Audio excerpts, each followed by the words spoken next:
Facebook Live today. We're also simulcasting on the Healthy Place YouTube channel, so I want to welcome everyone there too. The title of today's show is A Family Full of Addicts. We're talking about addiction running across generations and also the effect of addiction when you have multiple addicts living in the same household. Before we start, we are looking for your questions or comments. So please go ahead and just type them in the chat box, and then we'll get to those as we go along with the show. And also, if you're looking for detailed information on addiction or any mental health topic for that matter, I hope you'll check out healthyplace.com. We have a lot of information on all mental health subjects there. Our guest today is Sean, and Sean experience with using drugs and alcohol. It started at about age 12, and by his early 20s, he had a full-blown addiction, abusing everything from alcohol to ecstasy to heroin and cocaine. And he's 41 years old now, and he's been sober for the last 8 years. Sean, thanks so much for being with us today. You also have a wife who's a recovering addict, just so the audience knows, and 2 young teenage kids who have grown up while both of you were actively using. And both you and your wife have immediate family members who struggled with serious addiction problems too. So let's just start off with you and your side of the family. Who on your side of the family has struggled with addiction? Okay, well, first off, thanks for having me on. I really appreciate it. For my side of the family, it's a little bit shorter than my wife's side. My mother's mother was an alcoholic. She died when I was very young, which was not related to addiction. My mother has been an addict off and on for as long as I can remember.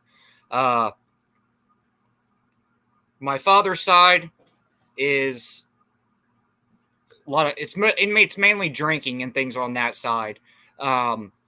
But above him, there's not a whole lot. Above him on that side of the family, it's pretty quiet. Okay. How did you get involved? How did your drinking and drug use start at such a young age? I think a lot of it started. My mother and I did not have the best relationship. My father left when I was very young. My sister was only a couple months old when he left. And my mother was going to school, going to night school, working. She was a single mother with 2 young children back in the early 80s. And she was trying to get a nursing degree, and things at home weren't the best. And we didn't have the best relationship. And there was a lot of screaming and yelling and violence and things like that. And I think that's kind of where it started. Then to go farther on up into my teen years, there was some sexual abuse by one of my stepmothers. And I think that's where a lot of it started, was the need to quiet my voice when I was by myself, to numb that away and not have to think about what was going on and not have to actually deal with what just happened. And what about your wife's side of the family? My wife's side of the family, a little bit more detailed. She's the oldest of 7 between her mother and her father. On her mother's side, her mother is an alcoholic. She has one brother on that side that's incarcerated for drugs. She has the baby sister has been in and out of addiction. She's in recovery. She has been for a couple years now. We lost one of her younger sisters to a drug overdose about 3 years ago. And then on her father's side, her father is an active drug user at the moment, with a younger brother who's in active addiction, and her younger sister that actually just passed away earlier this year from a drug overdose. If you're just joining us, welcome to the Healthy Place Facebook Live, and also welcome to our YouTube Live viewers. We're talking to Sean about his family's experience with addiction running from generation to generation, and we'll also be talking to him about, the impact of multiple addicts living within the same household. If you have a question or a comment that you'd like to share with us, or maybe Sean can answer for you, please go ahead and type it in the chat box, and we'll get to those shortly. Maybe you'd like to know, has drugs and alcohol addiction run in your family, and how has that affected you? What are your worries? Maybe you have children. Let us know, and we'll share the comments as we go along. Sean, so this has been, between you and your wife, right? You have addiction running in your family. How did the two of you meet? We actually met at both of our first jobs. We ran with the same circle of friends, but not in the same actual circle until she started working where the rest of us work, and that's where I met her. She was extremely out of my league, way too pretty. So it took a while of me wearing her down and annoying the snot out of her before she finally gave me a shot, but we haven't looked back since. And you've been married for how long, or together for how long? We've been together for 20 years. We've been married for 15 of them. Okay. So we have a couple comments here. I just want to share one, and then we'll get back to the questions. G. Marie behind the mask says, I think that most families are either disordered or healthy, which includes all the family members in it. And so I guess what she's saying is, sometimes we're born into families, some are healthy and some are not healthy. And so, yeah, that's true. And sometimes, obviously, if you're on the unhealthy side, it's unfortunate. So the audience can understand, Sean, how serious was your addiction?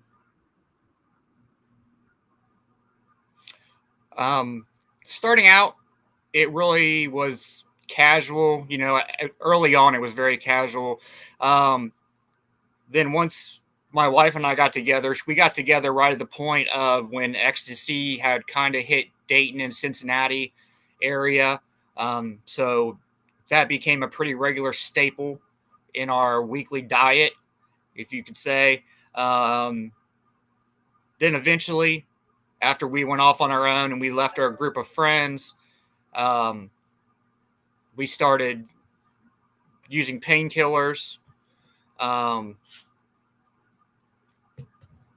And after that, after a couple years of painkillers and getting kicked out of doctors and being not allowed to go to emergency rooms and all that fun stuff, we eventually moved to heroin.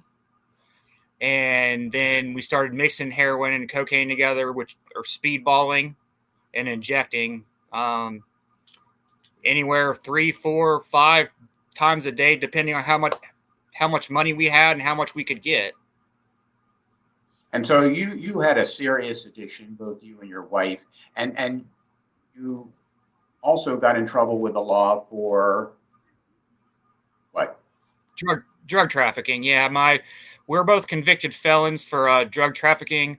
My younger sister-in-law, who passed away earlier this year, her and her baby daddy at the time had gotten wrapped up in some issues with the police, and they ended up setting us up and wore a wire on us in order to get themselves out of trouble over 5 Adderall. So, yeah, so we got that going for us. But that has been over for a couple of years. We've both completed our probation. So that's all behind us. And so, one of the things I'm wondering here, both you and your wife, she's recovering also, right? How long has she been sober? We got clean together But she did get sent away to rehab when we were on probation. She got violated because she wasn't supposed to be taking Suboxone, and she was. So she got violated and got sent to STAR, which is a rehab facility in Ohio, which is it's like a level 1 penitentiary. So she's been back for a little over 2 years now, but she's been completely abstinent in that time. Okay, how difficult is it living in the same household with another addict to stay sober, to get sober? Maybe you can talk about that. I mean, it's extremely hard, especially for us because we don't have the same recovery path. One of the things that I truly believe is that we all recover differently. We all recover at different rates of time. My recovery is my recovery, and her recovery is her recovery. And to start out with, that can be kind of trying because you want to be there for them, but you can't control their recovery on top of yours. Especially as in the past 2 years since she's been back from rehab and everything, she's been completely abstinent while I'm on an MAT, medical assisted treatment. I take Suboxone daily. So, I don't make my medicine taking a big deal to her, and I don't flaunt it in front of her, and she doesn't give me a hard time for it. And, you have to focus on your own recovery. I think a lot of problems by all standards and what AA and NA and the normal recovery community says, we shouldn't be able to live together because we have two separate recovery paths. And I don't believe that because our recoveries are our own. As long as you're not trying to micromanage someone else's recovery on top of yours, you have to be able to have that separation. And it's hard. It can be extremely hard. Because Go ahead. I'm sorry. Oh, sorry. I was just going to say, because there's times where they can be struggling and you can be having a really easy stretch, and you don't know if you should feel, what's the word I'm looking for here? Like, it's almost like you feel bad because they're having such a hard time and you seem to be skating along. I mean, that can be a really rough situation to go through. We have a couple of comments that I just want to share here. Savannah says, "How brave, sending you love, and thanks for sharing." So that's one comment. Charlie Lehman, "My mother has been an addict and my father drank and was dealing with his battles. I was abused in my mom's care as a child. I was in foster homes as a child. My father got me out, raised me. Even when he drank, he took care of me, guided me. I tried smoking cigarettes, never cared for them. I social drink, but didn't care for it. And I tried other street drugs, and I never let it get to me. I guess I've seen the issues growing up, and it affected my life. And so she didn't want to kind of continue that life." No, I understand. Yeah, thank you. Yeah. As we go along here, if you have a comment or a question, you're watching the show, feel free to go ahead and put it in the chat box, and we'll get to those as we move along here. So have you and your wife ever talked about the drug use and the alcoholism, the substance abuse that went on in previous generations of your family, and how that may have impacted, your addictions? I mean, we've definitely discussed it to great lengths, to the fact of that essentially it's the four of us. It's the two, my wife and our two kids. We've kind of had to shut ourselves off from her side of the family because of the fact that they're an active addiction, and that's something that we can't be around as recovering addicts. So, that's another hard pill to swallow, is that we have people that want to be in our lives, but we have to be able to cut ourselves off from them in order for our own sobriety. And that's sometimes that's really hard for a lot of people to understand. So, and we've talked about how it kind of has impacted us and whether or not, we even had a chance, if you want to say. But I don't know. I think we were both on the path separately prior to being together. We just kind of jumped in the same car and took off down the highway together. And you have 2 young children. How old are they? My daughter Alexis is 15 and a half, and my son Aiden is 12. And maybe you can talk a little bit about what they've seen in their young lives in terms of, your being active addicts at the time. Well, I guess the better question would be what they haven't seen. I mean, besides, well, let me before I get into that, let me just say a little disclaimer: we never injected in front of our children, so that was never an issue. That was something we always went to the bathroom or went to the bedroom and shut ourselves off. So, I mean, we never sat with our kids in our laps and shot up. So, but my kids have seen it all. I mean, we've gone from making over nighttime runs to the dope house, to living in a trap house, to sitting behind stage a strip club waiting for her to get off work, to being homeless. The one thing is there's never been violence in our home, though. That's something that we have always fought to make sure. That's a bad word to say, but we've always tried to maintain that there's never been any kind of violence within the home, because that's not acceptable, regardless if you're an addict or not. Are you concerned about their future and possibly becoming involved in substance use or abuse? Every day. And how do you deal with that? Oh, every day. It's my biggest.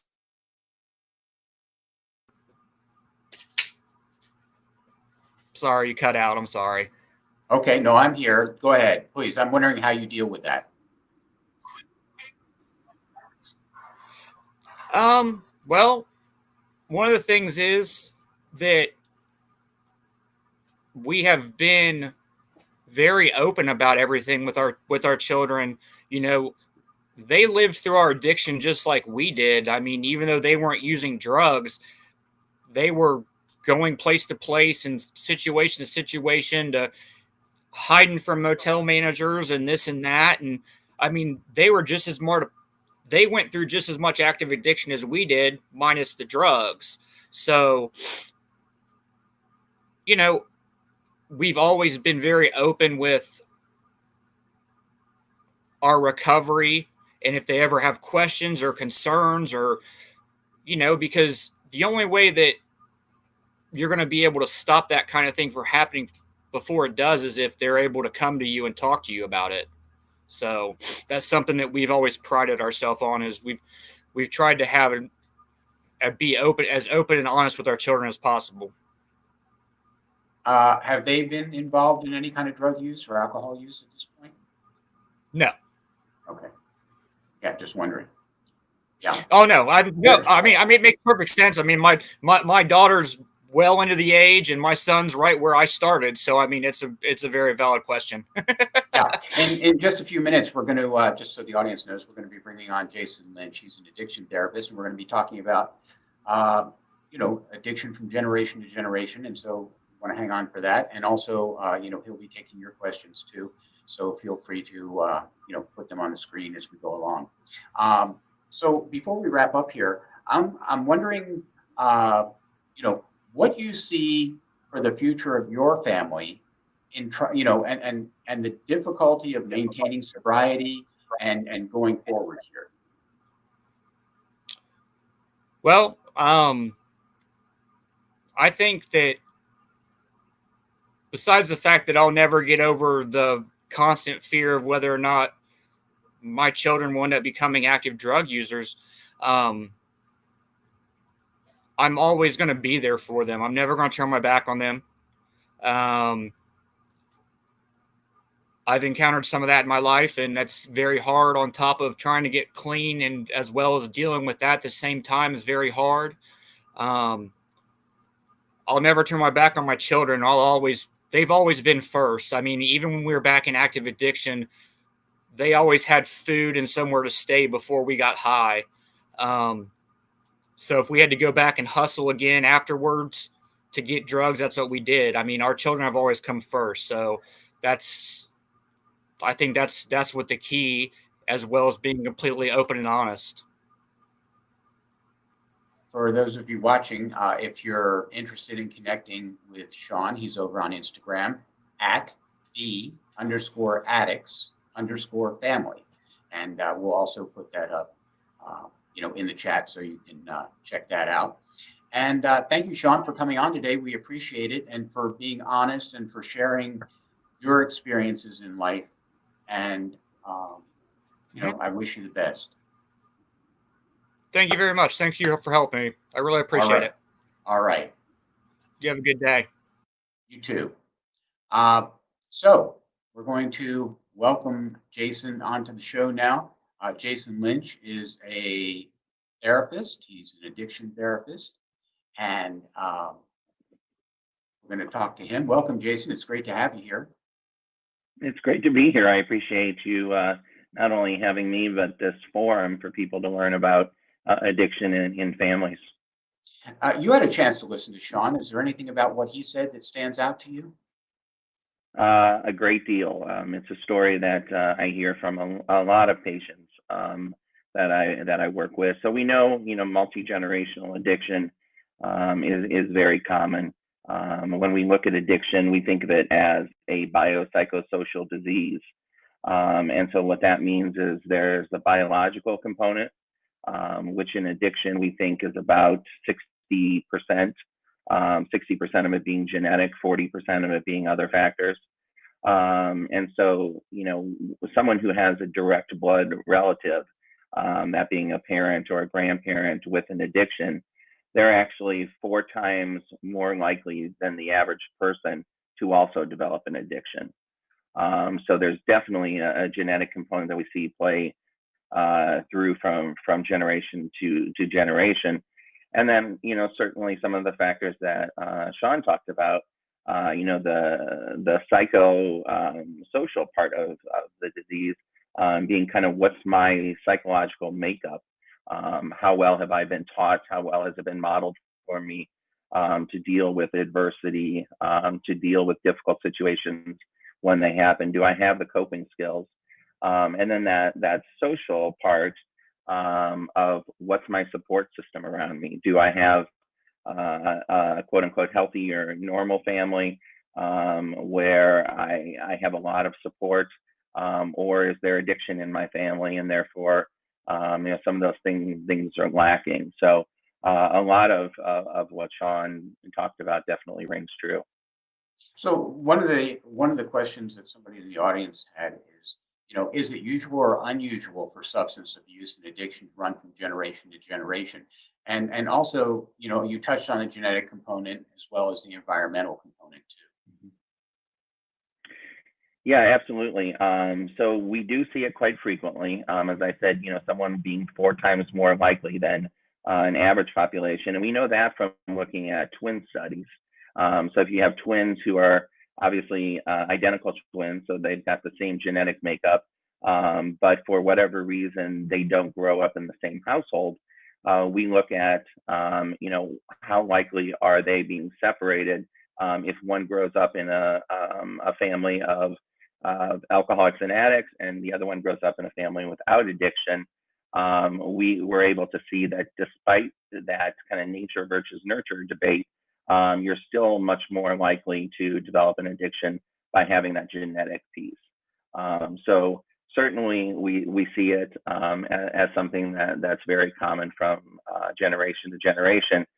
as Sean was talking about, that can be very scary for a parent who has an addiction, thinking about, is my child going to have an addiction as well? And even though that genetic component is so strong, one thing that we know about that does mitigate that risk is for a child to see their parent in recovery. So one of the very few things that can really reduce that risk is a parent talking about their recovery, sharing their recovery with the child, and that is one thing that can lower that risk for the subsequent generation. I'm thinking about Sean's kids. They're 15 and 12 years old now, and they've been exposed to their parents' drug use and the life, so to speak, since they were young, very young children. And yes, Sean mentioned that he and his wife have been very honest with them, and yes, the kids go to counseling. But at the same time, I would imagine that they're highly susceptible to addiction. Absolutely. From not only having a parent who has an addiction, but also from maybe some of the things that they have encountered or lived with growing up. Now it sounds like Sean, despite and his wife, despite having the addiction, always tried to take great care of their family. But one of the things, just as an example, that Sean talked about was the impact that some of his trauma had on him. For him, it was sexual abuse. And we know that people who have trauma develop PTSD. They're at an increased risk for developing an addiction as a way of kind of dealing with that trauma. And so, a child who may grow up in a household where there is abuse or neglect from a parent who has a substance use disorder, that child kind of picks up on some of those patterns as well, and may, when they experiment with drugs and alcohol early on, find that it numbs them, and so later return to drugs and alcohol as a way of dealing with the trauma or that history of abuse. Carla, who's watching the show, says, "I always wonder if it was my fault that one of my children has an addiction and the other doesn't." And she says, of course, she wished neither did. Um, is it the parents' fault? Absolutely not. Um, I think there's a lot of factors that go into whether or not someone develops an addiction. Frequently parents assume blame for a lot of things that happen to their child, but it's not as simple as being able to attribute to blame to a parent, and that's something a lot of parents have to work through. Is understanding that there's 3 C's in Al-Anon. One is I didn't cause my loved one's addiction or my child's addiction. I can't control their addiction, and I can't cure it. And so really that first one of knowing that they're not the cause is important. So before we wrap up the show, I want to ask you this question. If addiction, and this I think would be very helpful to a lot of people who are watching the show today, if addiction runs in your family, what should people be aware of? I think the one thing that you should be aware of is looking for signs that an addiction may be developing. So in a child or a young adult, you may see that person become more isolated. You may notice some behaviors that are new. They may be pulling away from their peer group. You may notice them being, possibly even under the influence around you. And I think for someone who's an adult, being able to notice some of those same things in themselves. So if I am now pulling away from family and friends and not participating in, Thanksgiving and Christmas like I used to, if I have developed an increased tolerance, that is one sign that someone may be kind of crossing that bridge from what was abuse to dependence. And then certainly any kind of withdrawal symptoms if they stop using, feeling the effects of that. those can all be signs. And certainly a big one that often people face is negative consequences. So if I am losing jobs because of my substance use, if I have, been picked up for a DUI, if my spouse or my significant other is, pulling away or threatening to leave, those would be signs that you would want to seek professional evaluation to determine if it really is a substance use disorder. Jason, thanks so much for being with us today. We appreciate it. Absolutely. Thank you. All right. And also, so everybody knows, we're putting up Jason's contact information in the chat, and also how you can find him on social media. That wraps up our show today. We're really grateful that you joined us here on Facebook Live, and also to our YouTube viewers too. We're glad you joined us. And for trusted, detailed mental health information and addiction information, everything from symptoms to treatments to support to insights into what it's like living with whatever mental health condition you're interested in, I hope you'll go ahead and check us out on healthyplace.com. We'll be back in another 2 weeks for Facebook Live, and